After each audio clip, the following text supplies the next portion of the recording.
আজ হয়তো ফুটবল বিশ্বের একটি আবেগঘন অধ্যায়ের শেষ দিন। হলুদ জার্সিতে ব্রাজিলের ১০ নম্বর জার্সিতে হয়তো শেষবারের মতো দেখা গেল নেইমারকে। একটা নাম, একটা স্বপ্ন, একটা প্রজন্মের ভালোবাসা।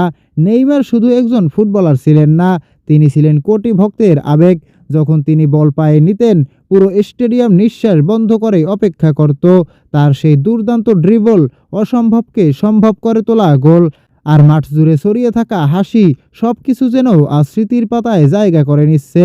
ফুটবলে জয় আছে, পরাজয় আছে, ব্রাজিল হেরেছে, জিতেছে, সমালোচনার মুখেও পড়েছে, কিন্তু একটা বিষয় কখনো বদলাবে না, নেইমারের প্রতি ভক্তদের ভালোবাসা। কিন্তু কিংবদন্তিদের বিচার শুধু ট্রফি দিয়ে হয় না, তাদের বিচার হয় তারা কত মানুষের হৃদয় স্পর্শ করেছে, কত মানুষকে স্বপ্ন দেখাতে শিখিয়েছে তা দিয়ে। আজ অনেক ভক্ত হয়তো চোখের জল লুকিয়ে এই দৃশ্য দেখছেন। কেউ হয়তো বলছেন আজ থেকে আর খেলা দেখব না।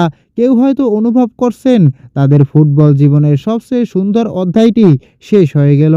হয়তো আর কোনোদিন ব্রাজিলের হলুদ জার্সিতে দেখা যাবে না নেইমারকে, কিন্তু ফুটবল ইতিহাসে আর আমাদের হৃদয়ে তিনি সবসময় ব্রাজিলের ১০ নম্বর হয়েই থাকবেন। ধন্যবাদ নেইমার, ধন্যবাদ আমাদের এত সুন্দর স্মৃতি উপহার দেওয়ার জন্য। একজন কিংবদন্তি কখনো বিদায় নেন না, তিনি বেঁচে থাকেন তার ভক্তদের হৃদয়ে। প্রিয় দর্শক, আপনি কি আবারও নেইমারকে জাতীয় দলে দেখতে চান? তাহলে অবশ্যই কমেন্ট করে জানিয়ে দিন।